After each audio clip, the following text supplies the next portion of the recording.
Assalamualaikum warahmatullahi wabarakatuh. Perkenalkan, saya Fitri Putri Mulyani, kelas W2 Manajemen Informatika. Video kali ini saya akan membahas bab 14, prosesor struktur dan fungsi prosesor. Organisasi prosesor. Untuk memahami organisasi prosesor ada beberapa hal yang harus diperhatikan, yaitu 1. Ambilin instruksi. Prosesor membaca instruksi dari memori, register, cache, memori utama. 2. Menafsirkan instruksi. Instruksi dikodekan untuk menemukan tindakan apa yang diperlukan. 3. Ambil data. Eksekusi suatu instruksi mungkin memerlukan pembacaan data dari memori atau modul O. 4. Data proses. Eksekusi instruksi mungkin memerlukan melakukan beberapa operasi aritmatika atau logika pada data. Yang terakhir 5. Tulis data. Hasil eksekusi mungkin memerlukan penulisan data ke memori atau modul atau O. Untuk melakukan hal ini, prosesor perlu menyimpan beberapa data sementara. Untuk menyimpan instruksi dan data sementara saat instruksi sedang dieksekusi, dengan kata lain, prosesor membutuhkan memori internal yang kecil.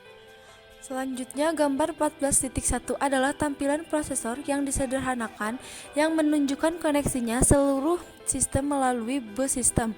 Antar muka serupa akan dibutuhkan untuk semua. Berikut gambarnya ya, teman-teman bisa melihatnya.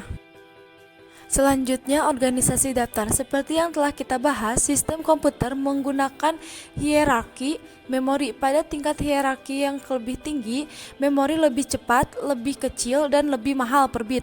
Di dalam prosesor ada satu set register yang berfungsi sebagai tingkat memori di atas memori utama dan cache dalam hierarki.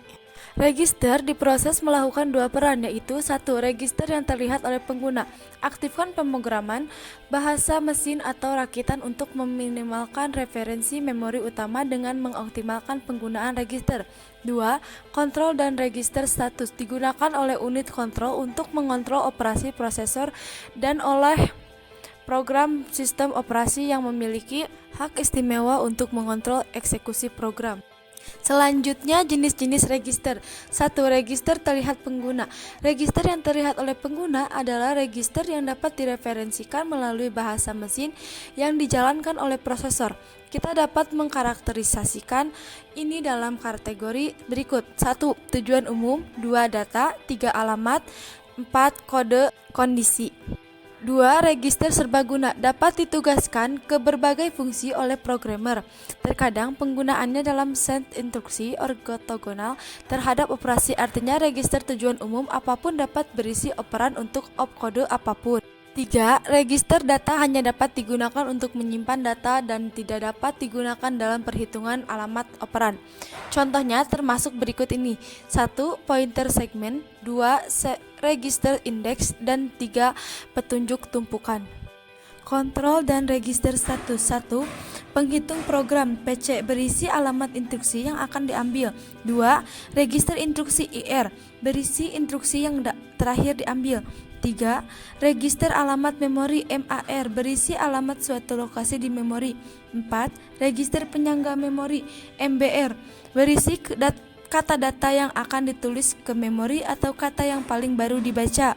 Contoh organisasi register mikroproses. Gambar 14.3 A dan B menggambarkan organisasi register masing-masing.